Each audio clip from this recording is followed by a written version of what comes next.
Every hour, 50 people die from sepsis around the world, and that number is rising. Like everywhere else in the world, World Sepsis Day here in Jena is taking a stand against it. Everyone should know how dangerous this disease is and how important it is to fight it. Sepsis is an overreaction of the immune system, usually due to infection, and in the worst case causes complete organ failure. One of the most tireless fighters in the battle against sepsis is Professor Konrad Reinhardt, Chief Physician of Intensive Care Medicine at the University Hospital Jena.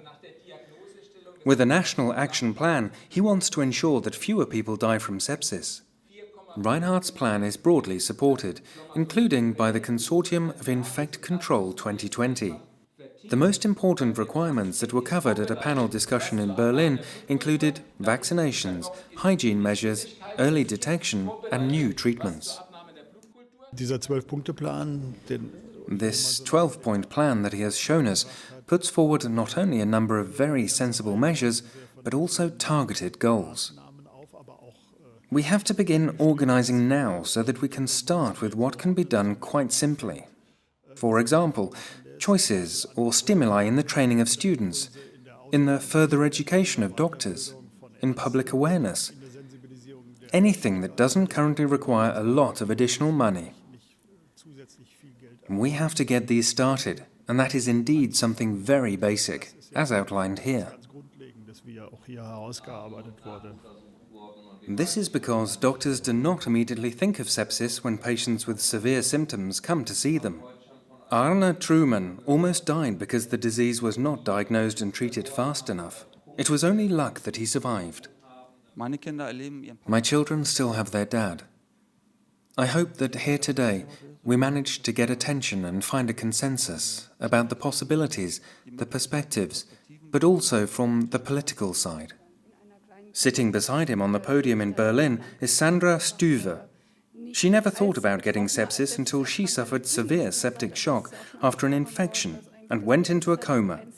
She still suffers from the consequences today. In my opinion, you have to come to the realization that sepsis really can happen to anyone, but also that it is relatively easy to prevent sepsis through vaccinations and other means.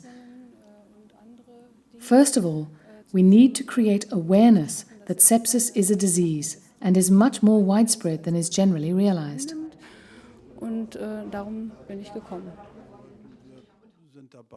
To combat infections and sepsis better, new drugs are needed. The active ingredients to do this may be produced by microorganisms such as bacteria and fungi, which are yet to be discovered. With the help of genome analysis, we can now see if these organisms have the potential to form new active ingredients. And if we extrapolate further, we can calculate that we have at least 10 million active ingredients in nature that we do not yet know about. And we have to mine this treasure trove. This, among other things, is what the scientists are working on under the auspices of InfectControl 2020, to which initiators the microbiologist Axel Brachhager belongs. The reason why new antibiotics are urgently needed was also discussed in Berlin. We must be careful of, for instance, antibiotic resistance. The federal government has a strategy on how we can achieve that domestically, and the Chancellor wants to make it an important topic at, for example, the G7 summit next year. Because it has a very strong global dimension, you cannot, as a nation, achieve anything alone. One of the reasons why more and more life-threatening multi-resistant pathogens are developing is the excessive prescription of antibiotics. Petra Gastmeier has experience of this. She works as director of the National Reference Center for the Surveillance of Hospital Infections at Charité in Berlin.